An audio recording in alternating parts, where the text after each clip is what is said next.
আপনি যদি ডেইলি এই মর্নিং রুটিনটা ফলো করেন, আগামী 1 থেকে 3 বছরের মধ্যে নিজেকে একজন সাকসেসফুল মানুষ হিসেবে গড়ে তুলতে পারবেন। ভোর 5টা wake up, ফ্রেশন up, no phone, no ডোম স্ক্রোলিং। ঘুম থেকে উঠে মুখের মধ্যে ঠান্ডা পানি দিয়ে নিজের দিনটা শুরু করেন।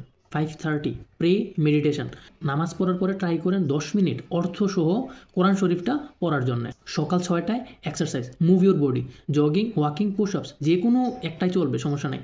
আপনি হচ্ছে আপনার পুরা বডি, আপনার সিস্টেমটারে জাগানো। আপনার টার্গেট হচ্ছে যে আপনার পুরা বডি থেকে যেন ঘাম বের হয়। সকাল 6:30 থেকে 8:30 পর্যন্ত এই 2 ঘন্টার একটা সেশন নিব, সেটা হচ্ছে যে ডিপ ওয়ার্কের জন্য। আপনি এই 2 ঘন্টা সব কিছু অফ করে, সব ডিস্ট্রাকশন অফ করে শুধু ডিপ ওয়ার্ক কাজ করবেন। Work work work. 8:30 ব্রেকফাস্ট, কোনো ধরনের প্রসেস ফুড না, ক্লিন ফুড, ভেজিটেবলস, ফ্রুটস, এই জিনিসগুলো কনজিউম করব। এই রুটিনটা আপনি একদিনের জন্য ফলো করেন, দেখেন আপনার লাইফে কী কী চেঞ্জ আসতেছে।